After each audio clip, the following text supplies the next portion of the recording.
இந்துக்கள் மனம் புண்பட்டு விட்டது. கிறிஸ்துவ தலைவர் கைது, கிராமத்தை விட்டு வெளியேறும் கிறிஸ்துவ மக்கள், கொத்து கொத்தாக முஸ்லிம்களை கொல்லும் இந்துத்துவ கும்பல், வெளியான அதிர்ச்சி ரிப்போர்ட், பூமிக்குள் புதைந்த தேசிய நெடுஞ்சாலை, பல்லிழிக்கும் பாஜக தலைவர்கள், இது போன்ற பல்வேறு செய்திகள் அதன் உண்மைத்தன்மையோடு களத்திலிருந்து கிடைத்திருக்கக்கூடிய போட்டோ வீடியோ ஆதாரங்களை மையமா வச்சுதான் இந்த காணொலியை நம்ம பார்க்க போறோம். பார்ப்பதற்கு முன்னாடி நமது பேட்டை டிவி சேனலை மறக்காம சப்ஸ்கிரைபர் செய்து உங்கள் நண்பர்களுக்கு ஷேர் செய்யுங்க. மிஸ்டர் பர்ஃபெக்ட் எக்ஸ்ட்ரா கோல்டு, திருமணமான அனைத்து ஆண்களுக்கும் ஒரே தீர்வு. வயதான பலகினமா, சுகர் பலகினமா, இனி கவலை வேண்டாம். 100% இயற்கை வயகரா, 100% ஹலாலான முறையிலும் தயாரிக்கப்படுகிறது. எவ்வித கலப்படமும் கிடையாது, பக்க விளைவும் கிடையாது. ஆர்டர் செய்தாலே போதும், உங்கள் இல்லம் தேடி வந்து சேரும். மேலும் விவரங்களுக்கு கீழுள்ள எண்ணை அணுகுங்கள். அச்சோ, இந்துக்கள் மனம் புண்பட்டுருச்சு, இந்துக்களை தப்பா பேசிட்டாங்க, இந்துக்களை அவதூறா பேசிட்டாங்கன்னு சொல்லிட்டு இன்னைக்கு பாஜக வட மாநிலங்கள்ல பல்வேறு முஸ்லிம்கள் கிறிஸ்தவர்களை குறி வச்சு கைது செஞ்சிட்டு இருக்கு. அந்த அடிப்படையில் தான் சத்தீஸ்கர்ல கிறிஸ்தவ மன்ற தலைவரா அருண் பன்னால் என்று சொல்லக்கூடிய நபர் இருக்கிறாரு. இவர் பல ஆண்டுகளாக இந்த கிறிஸ்தவ மன்றத்துல வேலை செஞ்சுட்டு இருக்கிறாரு. இவர் கிறிஸ்தவர்களுடைய நலன் சார்ந்த விஷயங்கள்ல அக்கறை செலுத்திட்டு இருந்தாரு. இந்த கிறிஸ்தவ மன்றம் என்பது சத்தீஸ்கர்ல 1995 இருந்து நடந்துட்டு இருக்கு. இப்படிப்பட்ட நிலையில தான் இந்த அருண் என்று சொல்லக்கூடியவர் வயது 75 சோசியல் மீடியால சில பதிவுகள் போட்டிருக்கிறாரு. அந்த பதிவுகள்ல இந்துக்களுடைய கடவுள்களை கொச்சையாகவும் அவதூறாகவும் பேசிட்டாரு. குறிப்பாக சனாதன தர்மத்தை கேவலப்படுத்திட்டாரு, இந்து தர்மத்தை கேவலப்படுத்திட்டாருன்னு சொல்லிட்டு அவர் மேல பல்வேறு புகார்களை தொடர்ந்து சோசியல் மீடியால முன்வைக்கிறாங்க. இந்த சமயத்தில் பாஜகவுடைய செய்தி தொடர்பாளர் அமித் என்று சொல்லக்கூடிய நபர் அங்க இருக்கக்கூடிய சிவில் லைன்ஸ் என்று சொல்லக்கூடிய காவல் நிலையத்துல இந்த அருண் மேல வழக்கு தொடுக்கிறார். இப்படி சோசியல் மீடியால இந்து கடவுளை தப்பா பேசிட்டாரு. குறிப்பாக இந்து கடவுளாக இருக்கக்கூடிய சிவன், ராமன், கிருஷ்ணன், விஷ்ணு, அனுமன், இந்திரன் என்று சொல்லக்கூடிய கணேசன் என்று சொல்லக்கூடிய எல்லா கடவுள்களையும் கொச்சையாக இழிவாக பேசிட்டாருன்னு சொல்லிட்டு ஒரு கம்ப்ளைண்ட் ரைஸ் பண்றாரு. ரைஸ் பண்ண பின்னாடி சோசியல் மீடியா முழுக்க பதற்றம். சத்தீஸ்கர்ல பல்வேறு இடங்கள் இந்துத்துவ கும்பல்கள் வெறிகொண்டு இவர் மேல, குறிப்பாக கிறிஸ்துவ அமைப்பை சார்ந்தவர்கள் மேல அவதூறுகளையும் அச்சுறுத்தலையும் ஏற்படுத்திட்டு இருக்காங்க. குறிப்பாக அருணன் இருக்கார்ல, இவர் வீட்டுக்கு முன்னாடி பஜ்ரங்கல் தள் அமைப்பை சார்ந்த இந்துத்துவ வெறியர்கள் போய் ஆர்ப்பாட்டங்கள், போராட்டங்களை நடத்திட்டு இருக்கிறாங்க. சத்தீஸ்கர் பல்வேறு இடங்கள்ல பதற்றம். குறிப்பாக ராய்ப்பூர் என்று சொல்லக்கூடிய இடத்துல தான் இவர் இருக்கிறார். சோ உடனடியாக என்ன பண்ணுதுன்னா, இந்த வழக்கம் அந்த பாஜக செய்தி தொடர்பு அமித் கொடுத்த பின்னாடி இவர் நேரா போய் கைது செய்யறாங்க. எந்த பிரிவின் அடிப்படைன்னு கேட்டீங்கன்னா, பிரிவு எண் 196, 299, 302 அதிகப்படியான வழக்கா இருக்கு. இந்த 3 வழக்குகள் என்ன சொல்லுதுன்னா, இவர் இந்துக்கள், கிறிஸ்தவர்கள் அல்லது மற்ற சமூகத்தின் மத்தியில பதற்றத்தை ஏற்படுத்திட்டாங்க, இந்துக்கள் மனதை புண்படுத்திட்டாங்க அப்படின்னு சொல்லிட்டு இந்த சட்டம் சொல்லுது. இந்த சட்டத்தின் அடிப்படையில இந்த விஷயங்கள் எல்லாம் சொல்லப்பட்டு இவர்கள் கைது செய்யப்படணும், இல்லாட்டி இங்க சமூக மோதல் ஏற்படும், இங்க பெரிய பதற்றம் உருவாகும் சொல்லிட்டு ஒரு அழுத்தத்தை கொடுத்தனால உடனடியாக அவர் கைது செய்யப்பட்டு இன்னைக்கு சிறைப்படுத்தப்பட்டிருக்கிறார் அப்படிங்கிற செய்தி வருது. இந்த செய்தி ஒரு பக்கம் சத்தீஸ்கர்ல நடந்துட்டு இருக்கு. மற்றொரு பக்கம் அதே சத்தீஸ்கர்ல பாத்தீங்கன்னா வேறு ஒரு இடம், ஒரு கிராம பகுதி. அந்த கிராம பகுதியில பாத்தீங்கன்னா கிறிஸ்துவர்கள் அதிகமாக வாழ்றாங்க. அந்த சுக்குமா மாவட்டத்துல சிக்னா நர் என்று சொல்லக்கூடிய கிராமம். இந்த கிராமத்துல என்ன பண்ணிட்டாங்கன்னா, இந்த செய்தி நடந்த பின்னாடி உடனடியாக இந்த பஜ்ரங்கல் அமைப்பை சார்ந்தவர்கள் அங்க இருக்கக்கூடிய கிறிஸ்துவர்கள் மேல அச்சுறுத்தலை ஏற்படுத்துறது, மிரட்டுவது என்று பல்வேறு விஷயங்களை செய்து, அது மட்டும் கிடையாது, இவர்களுடைய ஸ்லோகமா இருக்கக்கூடிய கர்வாப்சி, அதாவது தாய் மதத்துக்கு திரும்புங்க என்று சொல்லக்கூடிய அந்த விஷயங்களை முன் வச்சு நீங்க இந்து மதத்துக்கே மாறிடுங்க, கிறிஸ்துவர்களா இருக்காதீங்கன்னு சொல்லிட்டு ஒரு கட்டாயப்படுத்தக்கூடிய வேலையையும் செஞ்சிருக்கிறாங்க. இதனால அந்த கிராம பகுதியில் இருந்த பல்வேறு மக்கள் என்ன இருக்காங்கன்னா, இந்த சிகல் நகர்ல இருந்து எல்லாரும் வெளியேறி இருக்காங்க. அந்த கிராமத்துல இருந்து டோட்டலா வெளியேறிட்டு இன்னைக்கு அந்த கிராமமே வெறிச்சோடி காணப்படுது. நீங்க அந்த கிராமத்துக்குள்ள இவங்க வரணும்னா காவல்துறையும் உடைந்தையா, பஞ்சாயத்தும் உடைந்தையா என்ன சொல்லுது தெரியுங்களா? கிராமத்துக்குள்ள வரணும்னா நீங்க சிக்னேச்சர் பண்ணணும், எழுத்துப்பூர்வமா கொடுக்கணும்.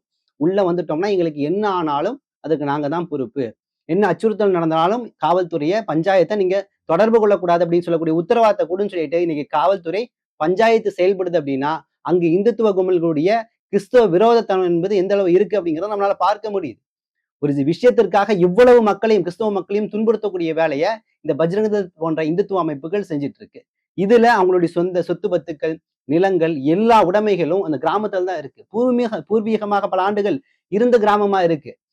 ஒரு விஷயம் இன்னைக்கு தீவிரமாக இன்னைக்கு வட மாநிலங்கள்ல பரவி அது பெரிய ஒரு அச்சுறுத்தலுக்கு நீங்க உண்மையாயிட்டு. இன்னொரு பக்கம் நாடாளுமன்றத்துல இந்த முஸ்லிம் கிறிஸ்தவர்களுக்கு எதிராக ஒரு சட்டத்தை கொண்டு வரணும்னு இன்னைக்கு பாஜக துடிச்சிட்டு இருக்கு. அது என்னன்னு கேட்டீங்கன்னா, FCRA என்று சொல்லக்கூடிய ஃபாரின் கான்ட்ரிபியூட் ரெகுலர் ஆக்ட் என்று சொல்லக்கூடிய ஒரு சட்டம். இது என்னன்னா, வெளிநாடுகள்ல இருந்து இந்தியாவுக்கு நிதி வருது இல்ல, இந்த நிதிகள் எந்த அடிப்படையில வருது, யாரு கொடுக்குறா, இதோடைய பின்னணி என்ன அப்படின்னு சொல்லக்கூடிய கண்காணிப்பை ஏற்படுத்தணும் அப்படிங்கறதுக்கான ஒரு பில் அமெண்ட்மெண்ட்டை இன்னைக்கு பாஸ் பண்றதுக்கு முயற்சி பண்ணிட்டு இருக்காங்க, இந்த FCRA என்று சொல்லக்கூடிய பில்.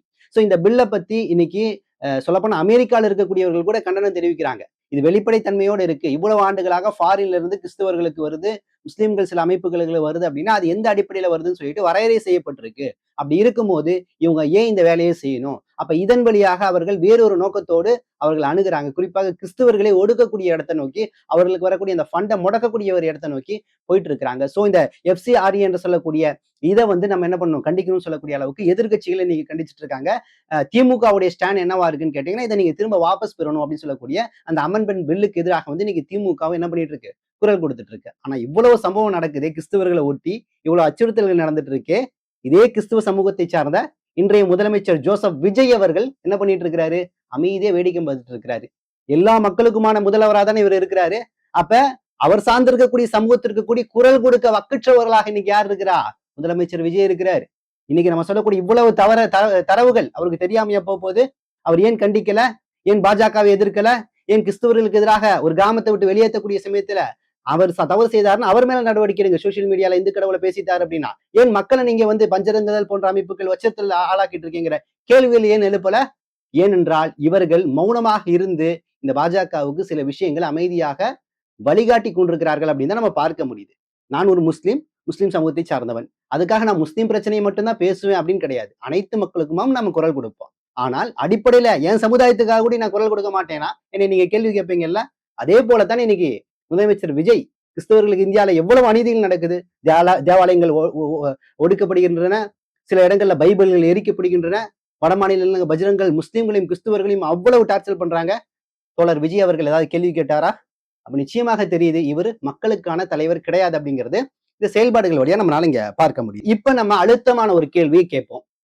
கிறிஸ்தவ தலைவர் ஒருத்தர் இந்துக்கள் மனதை புண்படுத்தும் விதமாக இந்துக்கள் கடவுளை தப்பா பேசிட்டாருன்னு சொல்லிட்டு அவர் மேல சட்டப்பிரிவு எண் 196, 299, 302 அடிப்படையில கைது செஞ்சீங்கல்ல, அந்த சட்டத்தின் அடிப்படையில இதே கேள்வி நான் திருப்பி கேட்கிறேன். பாஜகவுடைய தலைவர்கள், RSS உடைய தலைவர்கள், இந்துத்துவ கும்பலுடைய பல்வேறு அடிவரடிகள் செய்யக்கூடிய வெறுப்பு பிரச்சாரத்துல எத்தனை பேர் மேல நீங்க வழக்கு போட்டிருக்கீங்க? எவ்வளவு பேர் கைது செய்யப்பட்டிருக்கிறாங்க? அப்ப இங்க இரட்டை தனமான நீதி என்பது இருக்குல்ல. இந்துத்துவ கும்பலுக்கு ஒரு நீதி, இங்க இருக்கக்கூடிய முஸ்லிம் கிறிஸ்தவர்களுக்கு ஒரு நீதியா? அப்ப இதே வேலைய இந்த இந்துத்துவ கும்பல்கள் கடந்த ஆண்டுகள்ல பல முறை செஞ்சிருக்கிறாங்க. எடுத்துக்காட்டு நுபர் சர்மாவுடைய வழக்கு. நுபர் சர்மா மேல நாடு முழுக்க பல்வேறு மாநிலங்கள்ல எஃப்ஐஆர் போடப்பட்டுச்சு. ஆனா எஃப்ஐஆர்ல என்னாச்சு தெரியுமா? ஒண்ணுமே இல்லாம ஆயிப்போச்சு. அவரை வந்து இடைக்காலமா அப்படி பதவியில இருந்து நீக்கம் தான் செஞ்சாங்க தவிர, ஆனால் அவர் நிரந்தரமாக பாஜகவில இருந்து விலகவே கிடையாது. சொல்ல போனா நீதிமன்றம் அவருடைய எஃப்ஐஆர் எல்லாமே திரும்ப பெற வச்சிருச்சு. அப்ப அவர் சிறைப்படுத்தவில்லை, அவர் மேல வழக்கு பாயவில்லை. நான் சொன்ன மாதிரி இதே 196, 299 வழக்குகள் சட்டப்பிரிவின் அடிப்படையில ஒரு மதத்துடைய தலைவர் முகமது நபி ஸல்லல்லாஹு அலைஹி வஸல்லம் முஸ்லிம்கள் உயிராக நேசிக்கக்கூடிய தலைவர் மேல போடப்பட்ட அந்த பேசின அவதூறுக்கு எதிராக எந்த நடவடிக்கை எடுக்கப்படலையே. அப்படியே கண்டும் காணாம கொஞ்ச நாள் விட்டு அவர் என்ன பண்ணிட்டாங்க, சேவ் பண்ணிட்டாங்க. அப்போதைக்கு அந்த பிரச்சனையை தணிக்கணும்னு சொல்லிட்டு அந்த அளவுல அவங்கள வந்து என்ன பண்ணாங்க, பணியில இருந்து அவங்களுடைய பதவியில இருந்து கொஞ்சம் ஓய்வு கொடுத்தாங்கன்னு தான் சொல்ல முடியும். இடைக்கால நீக்கம் என்பது ஒரு ஓய்வு, பிரச்சனை முடிகிற வரையும். இந்த அளவு தானே போனீங்க. இது மட்டுமா, பல்வேறு தலைவர்கள் செய்த பல்வேறு தவறுகள், முகமது நபியை பேசுறது, அவங்களுடைய குடும்பத்தை பேசுறது, இன்னும் இப்போ ஒரு பதிவு வந்திருக்கு. பெரிய அதிர்ச்சியா இருக்கு எனக்கு. பார்க்கவே அவ்வளவு கல்புக்கு கஷ்டமா இருக்கு, மனசுக்கு. பாட்னாவை சார்ந்த ஒரு இளைஞர் ரோஹித் குமார் என்று சொல்லக்கூடிய நபர், இவன் ஒரு ஏஐ வழியா ஒரு வீடியோ கிரியேட் பண்ணி போட்டுருக்கான். என்ன வீடியோ தெரியுங்களா? காபத்துல்லாக்குள்ள பன்றியை இழுத்து செல்கின்றான். பன்றி இழுத்து சென்று அந்த பன்றி மலமிடுகிறது. மலமிட்ட பின்னாடி பாத்தியா, முதல் முறையா காபத்துல்லா இல்ல பண்ணியை நான் தான் கூட்டு வந்தேன், அது மலம் போகுது பாத்தீங்களான்னு சொல்லிட்டு இன்ஸ்டாகிராம்ல வீடியோ போட்டு இருக்கிறான். சிவலிங்கத்தை தூக்கி அப்படியே காபா முன்னாடி காட்டுறாங்க, சிவலிங்கம் தான் இருந்துச்சுன்னு சொல்லிட்டு. அது மட்டும் கிடையாது, காபாவை சுத்தி இந்து சிலைகள் பல இருந்துச்சு அப்படிங்கிற மாதிரி கூட ஏஐ வழியாக பல்வேறு வீடியோக்களை உருவாக்கி இன்னைக்கு சோசியல் மீடியால பரப்புறான் முஸ்லிம் வெறுப்புத்தன்மையில. அப்ப இவனை குறித்து நம்ம கேள்வி கேட்கக்கூடிய சமயத்துல அவன் என்ன சொல்றான், காவல்துறை கேட்கும் போது இது நான் செய்யவே இல்லைன்னு முடிச்சிட்டான். அவன் மேல வழக்கு பாயப்பட்டிருக்கா? முஸ்லிம்களுடைய உணர்வுகள் இங்க நசுக்கப்பட்டிருக்குல்ல, முஸ்லிம் மனம் புண்படுத்தப்பட்டிருக்குல்ல, ஏதாவது நடவடிக்கை எடுக்கப்பட்டிருக்கான்னு பார்த்தா கிடையாது. பாட்னாவுல இந்த ரோஹித் குமார் என்று சொல்லக்கூடியவன் இந்துத்துவ வருடி, அடிப்படையில் இருக்கக்கூடிய இந்துத்துவ வருடிக்கு கூட எந்த நடவடிக்கை எடுக்கப்படாத சூழல்ல இங்க கிறிஸ்தவர்கள் முஸ்லிம்கள் பேசின விஷயத்துக்கு நடவடிக்கை எடுக்கப்படுதுன்னா இது பாரபட்சம் தானே. தொடர்ந்து இது நடைபெறுகிறது, ஒரு நாள் 2 நாள் கிடையாது, தொடர்ந்து இவ்வளவு கொடுமைகள் நடந்துட்டு இருக்கக்கூடிய வேலையில தான் இன்னைக்கு ஒரு பெரிய அதிர்ச்சிகரமான, மனசுக்கு கவலையான சில தகவல்களும் கிடைச்சிட்டு இருக்கு. அதை நான் பின்னாடி சொல்றேன். அதற்கு முன்னாடி இந்த வந்தே மாதரம் இருக்குல்ல, வந்தே மாதரம், தேசிய கீதம் போன்ற பாடல்கள் இருக்குல்ல, இத ஒவ்வொரு மதர்சாலையும் ஓதக்கூடிய மாணவர்கள் கட்டாயமாக பாடணும்னு சொல்லக்கூடிய ஒரு அழுத்தத்தை, ஒரு கட்டாயத்தன்மையை இன்னைக்கு தெலுங்கானாவுடைய பாஜக தலைவர் மாதவி லதா என்று சொல்லக்கூடிய அந்த சங்கி பெண்மணி இன்னைக்கு கொண்டு வந்திருக்கிறாங்க. அது மட்டும் அவங்க பேசல, அதுக்கப்புறம் பல விஷயங்களை பேசுறாங்க. என்னன்னா, மதரசா எல்லாமே தீவிரவாத கூடாரங்கள், தீவிரவாதிகளை வளர்க்குறாங்கன்னு சொல்லிட்டு உத்தரப்பிரதேசத்துடைய துணை முதலமைச்சர் கேசவ் பிரசாத் சொன்ன அந்த கருத்தை நான் ஒத்துக்கிறேன். மதரசா தீவிரவாத கூடாரமா மாறுது, மதரசால இருந்து தான் தேச விரோதிகள் உருவாகுறாங்க, தேசத்துக்கு எதிராக இருக்கிறாங்க அப்படின்னு பல விஷயங்களை சொல்லி மதரசாக்களை கண்காணிக்கணும். அங்க கட்டாயமாக இந்த தேசிய கீத பாடல்களை கொண்டு வந்தாதான் அவங்களுக்கு தேச உணர்வு பிறக்கும். அவங்களுக்கு பல்வேறு விஷயங்கள்ல நம்ம உற்சாகப்படுத்தணும், தேச நலனோடு அவங்க செயல்படுத்தணும்னு சொல்லக்கூடிய விஷயங்களை இந்த சங்கி பொம்பளை முன்வைக்கிறா. ஏன் இவ்வளவு கேவலமா பேசுறேன்னா, இவன் எவ்வளவு கேவலமான வேலையை செஞ்சிருக்கான்னு உங்களுக்கு தெரியும். குறிப்பாக 2024ல தேர்தல் பிரச்சாரத்தின் பொழுது, குறிப்பாக தேர்தல் பிரச்சாரத்துக்கு முன்னாடி ராமநவமி ஊர்வலத்துல ஒரு பள்ளிவாசலை நோக்கி அம்ப வச்சு இப்படி காட்டுவாள், அம்ப வச்சு உன் பள்ளி இடிப்பம் பாடுறா அப்படின்னு எச்சரிக்கை செஞ்சால, அவதான் இந்த மாதவி லதா. ஸோ இந்த மாதவி லதா அது மட்டும் செய்யல, ஒரு முறை எலெக்ஷன் சமயத்துல எலெக்ஷன் பூத்துல புர்கா போட்டு ஒரு பெண் ஓட்டு போட வந்திருக்காங்க. புர்காவை தூக்கி, நிக்காபை தூக்கி, நோஸ் பீஸை தூக்கி, நீ யாருன்னு அடையாளம் காட்டி தான் அந்த ஓட்டு போடுறதுக்கு உள்ள அனுமதிச்சா அப்படின்னா எவ்வளவு கேடு கெட்டவளா இருப்பா. அதே போல இன்னொரு இடத்துல ஏர்போர்ட்ல பாத்தீங்கன்னா முஸ்லிம் பெண்களுக்கும் தனி பிரேயர் ஹால் இருக்கு. அங்க முஸ்லிம் பெண்கள் தொழுவாங்க, 5 நேரம் தொழுவாங்க, பல ஆண்டுகளாக தொழுதுட்டு இருக்கிறாங்க. ஆனா இப்ப திடீர்னு இவளுக்கு அப்படி பக்தி பொங்கிருச்சு போல அந்த ஏர்போர்ட்டுக்குள்ள போய் உட்கார்ந்து அங்க பாத்தீங்கன்னா துர்கா குத்தம் என்று சொல்லக்கூடிய அந்த மந்திரத்தை ஓத ஆரம்பிச்சிட்டா. இப்ப இதெல்லாம் வெறுப்பு வேலை தானே. இவ்வளவு வேலையை செஞ்ச கேடுகட்ட நிலையில இருக்கக்கூடியதான் இன்னைக்கு மதரசாவை குறித்து கேவலமா பேசிட்டு இருக்கிறான். உங்களுடைய RSS கூடாரங்கள் என்ன கத்துக் கொடுக்குது? ஒழுக்கத்தையா கத்துக் கொடுக்குது? தீவிரவாதத்தை கத்துக் கொடுக்குது, அடிதடியை கத்துக் கொடுக்குது, இந்து முஸ்லிம்கள் விரோதத்தை கத்துக் கொடுக்குது. ஆனால் மதரசால அப்படி என்ன அங்க நடந்துட்டு இருக்கு? ஒழுக்க கல்வியை கத்துக் கொடுத்துட்டு இருக்கு. இன்னைக்கு கேரளா பல்வேறு மாநிலங்கள்ல இஸ்லாமிய பள்ளிக்கூடங்கள் இருக்கு தெரியுங்களா? அந்த பள்ளிக்கூடத்துல இந்துக்கள் ஏன் விருப்பப்பட்டு சேராங்க தெரியுமா? அந்த இஸ்லாமிய பள்ளிக்கூடங்கள் ஒழுக்கத்தையும் மாண்பையும் பண்பையும் போதிக்குது அப்படிங்கறதுனாலதான் மதரசா மாணவர்கள் எல்லாமே தீவிரவாதிகளா மாறுறாங்க. இது யாரை வச்சு தெரியுமா சொல்ல வச்சாங்க ஆரம்பத்துல? இந்த தஸ்லிமா நஸ்லின் என்று சொல்லக்கூடிய நாத்திகவாதி இருக்கார்ல, வங்கதேசத்தை சார்ந்தவள், பல முறை சர்ச்சைக்கு உண்டான அவ சமயமா மும்பைல நினைக்கிறேன் ஒரு கூட்டத்துல சொல்றா, மதரசாக்கள்ல கண்காணிக்கணும். மதரசால என்ன சொல்லி தராங்க தெரியுங்களா? இந்துக்களுக்கு எதிராக எப்படி செயல்படணும், இந்துக்களை எப்படி கொல்லணும், அழிக்கணுங்கிற அளவுக்கு மதரசால டீச் பண்ணிட்டு இருக்காங்கன்னு சொல்லிட்டு ஒரு பொய்யான கருத்தை முஸ்லீம் பேர்தாகியா இருக்கக்கூடிய தஸ்லிமா நஸ்ரீன் இந்த இந்துத்துவ கும்பலுக்கு ஆதரவாக பேசிட்டு போறா. இப்படிப்பட்ட நபர்களுக்கு தான் என்ன ஆகும்? சர்வதேச அளவில் அவார்டு கிடைக்கும். இந்த மலாலா, இந்த தஸ்லிமா நஸ்லின், இந்த சல்மான் ருஷ்தி, இவங்க எல்லாம் முஸ்லீம் பேர் வச்சிருப்பாங்க. ஆனா முஸ்லீம்களே விமர்சனம் பண்ணி சர்வதேச அளவுல அவார்டுகளை வாங்குவாங்க, பதக்கங்களை வாங்குவாங்க, அமைதிக்கான நோபல் பரிசுகளை வாங்குவாங்க. இப்படிப்பட்ட நிலையில தான் இன்னைக்கு இந்த சூழல் போயிட்டு இருக்கு. சோ இந்த சூழல்ல தான் ஒரு கவலையான செய்தி கிடைச்சிருக்கு. நான் மேற் சொன்ன விஷயத்துக்கு வந்துடுறேன். என்னன்னா, தெற்காசியா நிதி இயக்கத்தின் இந்திய துன்புறுத்தல் கண்காணிப்பு அமைப்பு, இந்த அமைப்பு ஒரு புள்ளி விவரத்தை வெளியிட்டு இருக்கு. என்னன்னா, கடந்த 3 மாதங்கள்ல இந்தியாவுல முஸ்லிம்கள், இந்த இந்துத்துவ கும்பல்கள் மற்றும் அரசாங்கத்தின் மூலம் எவ்வளவு பேர் கொல்லப்பட்டிருக்காங்க அப்படிங்கிற செய்தி. குறிப்பாக கடந்த 3 மாதத்துல 25 முஸ்லிம்கள் வட மாநிலங்கள்ல கொல்லப்பட்டிருக்கிறாங்க. அதுல குறிப்பாக 15 நபர்கள் அரசு தரப்புல இருந்து சில விசாரணைங்கிற பேர்ல கொல்லப்பட்டிருக்கிறாங்க. 10 நபர்கள் இந்துத்துவ கும்பல்கள் அடிச்சே கொண்டிருக்கிறாங்க. நீ என்ன பண்ணு, ஜெய் ஸ்ரீராம் சொல்லு, மாட்டின் பேரால சில விஷயங்களை நான் செய்வேன்னு சொல்லிட்டு மாட்டை எடுத்துட்டு போறியா, உன்னை கொல்லுவேன்னு சொல்லிட்டு பல அடிப்படையில இந்துத்துவ கும்பல்கள் வெறிகொண்டு கொண்டிருக்கிறாங்கிற தகவல் கொடுக்குது. அதே போல 7 மாதத்துல 44 மரணங்கள் நடந்திருக்கு, 19 அரசு தரப்புல இருந்து கொல்லப்பட்டிருக்குது விசாரணைங்கிற பேர்ல, 25 நபர்கள் இந்த இந்துத்துவ கும்பல்கள் மூலம் கொல்லப்பட்டிருக்கு. இன்னும் 14ல இருந்து 13 வயசு சிறுவர்கள் எல்லாமே கடத்தப்பட்டு கொல்லப்பட்டிருக்கிறாங்க, மாட்டின் பேரால் கொல்லப்பட்டிருக்கிறாங்க. அசாம், இன்னும் வெஸ்ட் பெங்கால் போன்ற பகுதிகளில் இந்த குடியுரிமை திருத்த சட்டம் அப்படிங்கிற அந்த பேர்ல பல்வேறு நபர்கள், அவங்களுக்கு ஆதார் கார்டு எல்லா உரிமைகளும் இருந்தாலும் சரி, அவர்கள் நாடு கடத்தப்பட்டிருக்கிறாங்க. 4500க்கும் மேற்பட்டவர்கள் இந்தியாவில இருந்து விரட்டப்பட்டிருக்கிறாங்க. இன்னும் மேற்கு வங்கத்துல இப்ப எலெக்ஷன் முடிந்து ஆட்சியில வந்திருக்காங்கல்ல, ஆட்சியில வந்ததுல இருந்து முஸ்லிம்களுடைய வளாகங்கள் இடிக்கப்பட்டிருக்கு, முஸ்லிம்களுடைய பள்ளிக்கூடங்கள் இடிக்கப்பட்டிருக்கு, முஸ்லிம்களுடைய கட்டுமானங்கள் அனைத்துமே இடிக்கப்பட்டிருக்கு அப்படிங்கிற அதிர்ச்சிகரமான தகவல்கள் இன்னைக்கு தொடர்ந்து வந்துட்டு இருக்கு. இன்னும் சொல்லணும்னு கேட்டீங்கன்னா, கிட்டத்தட்ட முஸ்லிம்களுடைய அந்த இடஒதுக்கீடு இருக்குல்ல, அதுல 62% குறைக்கப்பட்டிருக்கு. முஸ்லிம்களுக்கு இடஒதுக்கீடு கிடையாது, அவங்களுக்கு உரிமை கிடையாது அப்படின்னு சொல்லிட்டு அவர்கள் இந்தியாவுடைய எந்த அடையாளம் அற்றவர்களாக ஆக்கி அவர்களை இந்த நாட்டில இருந்து விரட்ட வேண்டும் அப்படிங்கிற எண்ணத்துலதான் செயல்பட்டு இருக்குன்னு சொல்லிட்டு நான் சொன்ன இந்திய துன்புறுத்தல் கண்காணிப்பு அமைப்பு இருக்குல்ல, அதோடைய ரிப்போர்ட்ஸ் எல்லாமே இன்னைக்கு வெளியாயிட்டு இருக்கு. ஆனா இந்த பாஜக சங்கி கும்பல்கள் இவ்வளவு அட்டுழியத்தை செஞ்சுட்டு இன்னைக்கு அசாம்ல மிகப்பெரிய வெள்ளம் ஏற்பட்டு கடந்த 1 வாரங்களாக மக்கள் திண்டாடி கொண்டிருக்கிறார்கள். மக்களுக்கான அடிப்படை வாழ்வாதாரம் இல்லாம இருக்கிறாங்க, உணவு இல்லாம இருக்கிறாங்க, இருப்பிடம் இல்லாம இருக்கிறாங்க. இதுவரையிலும் கிட்டத்தட்ட 98 நபர்கள் இந்த வெள்ளத்துல இறந்திருக்கிறாங்க. 1.55 லட்சம் மக்கள் இன்னைக்கு வீடு இல்லாம பாதிக்கப்பட்டிருக்கிறாங்க. இந்த சூழல்ல இன்னைக்கு பாஜகவுடைய அசாம் மாநிலத்துடைய முதலமைச்சர் ஹிமந்த் பிஸ்வா சர்மா இதெல்லாம் கண்டுக்கல. அவர் அப்படியே மெத்த போக்கோட போறாரு. அவர் கூட ஜே.பி. நட்டா கூட இன்னைக்கு போய் அந்த வெள்ள விஷயங்களை எல்லாம் பார்த்துட்டு இருக்கிறாரு. ஆனா மக்கள் வைக்கக்கூடிய விஷயம் என்னன்னா, வருஷம் இதே மாசத்துல இதே போன்ற வெள்ளம் வருகிறது, இதே போன்ற பாதிப்பு ஏற்படுகிறது, எந்த விதத்துல எங்களை மீட்டிருக்கிறீங்க, எந்த விதத்துல எங்களை பாதுகாத்து இருக்கீங்க அப்படின்னு சொல்லக்கூடிய விஷயங்களை கேட்கிறாங்க. ஆனால் இவர்கள் நிவாரணம் என்ற அடிப்படையில சில லட்சங்களை முதல்வர் நிதியிலிருந்து கொடுத்து அவங்களுடைய வாயை அடைப்பதற்கான வேலையை செஞ்சுட்டு இருக்கிறாங்க. மற்றொரு பக்கம் அந்த மோடிஜி நேற்று ஐஐடியில போய் அங்க அந்த கவுன் எல்லாம் போட்டுட்டு அங்க ஒரு சிறப்புரை நிகழ்த்துறாரு. அங்க ஒரு பாரபட்சம் என்ன நடக்குதுன்னா, ஐஐடின்ட்டு இல்ல, என்னை பொறுத்த வரைக்கும் எல்லா அரசு நிறுவனங்கள்லயும் எல்லா மதத்துடைய விஷயங்களும் செய்யணும், இல்லாட்டி எதுவுமே செய்யக்கூடாது. இடையில ஒரு டைம் சேலம் கலெக்டர்னு நினைக்கிறேன், ஐ திங்க் அவர் என்ன பண்ணாருன்னா, ஒரு அரசு பில்டிங்க்கு வானம் தோண்டி அந்த ஆரம்ப விழா, கல் ஊண்டக்கூடிய விழா நடக்குது. அதுல இந்துக்களுடைய அந்த அர்ச்சகர் வந்து அர்ச்சகம் பண்ணிட்டு இருக்கிறாரு. கலெக்டர் என்ன தெரியுமா கேட்கிறாரு, ஏன் இதை செய்றீங்க? இல்ல எப்பயும் செய்வோம், அரசு பில்டிங்லாம் ஆரம்பிக்கும் போது துவக்க விழால செய்யாதீங்க, செய்யற மாதிரி இருந்தாலும் ஒரு பள்ளிவாசல் இமாம கூட்டுவாங்க, ஒரு சர்ச்சுடைய பாதிரியாரை கூட்டுவாங்க, எல்லாத்தையும் வச்சு செய்யுங்க.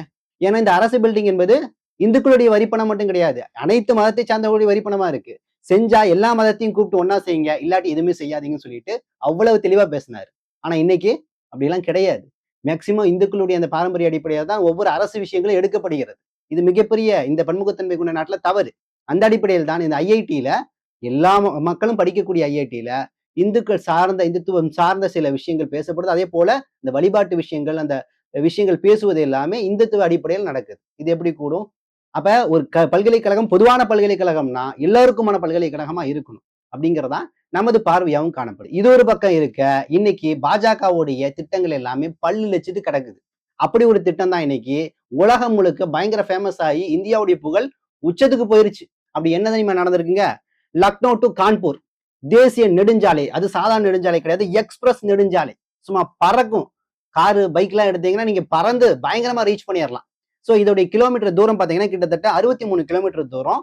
இது கிட்டத்தட்ட கடந்த ஆண்டு முழுக்கவே இந்த பணி எல்லாமே செஞ்சு முடிச்சுட்டாங்க. முடிச்ச துவக்க விழா சில நாட்களுக்கு முன்னாடி அது நடந்துச்சு.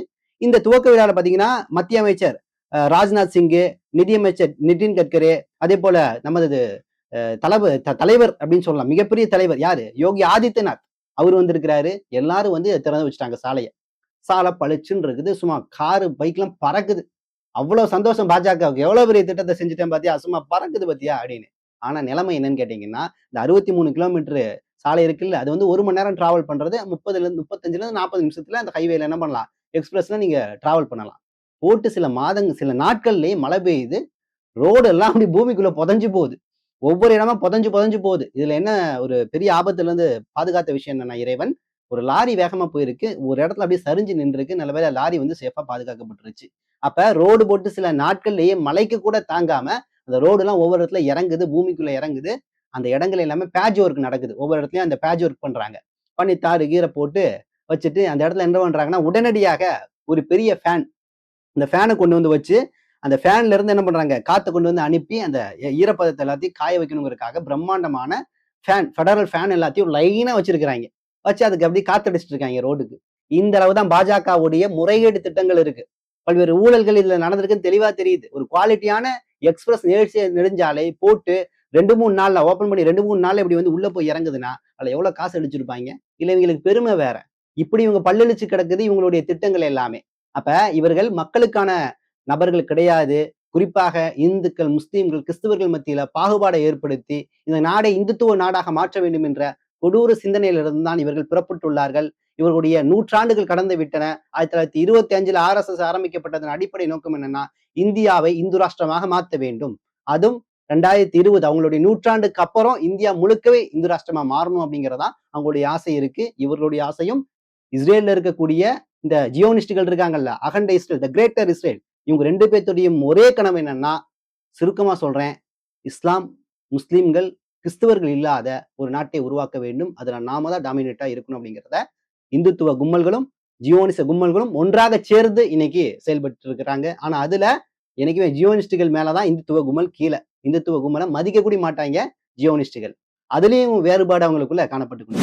இது போன்ற பயனுள்ள தகவல்களை தொடர்ந்து பார்க்கிறதுக்கு மறக்காம நமது பேட்டை டிவி சேனலை சப்ஸ்கிரைபர் செய்து உங்கள் நண்பர்களுக்கு பகிருங்க. இணைந்திருப்போம்.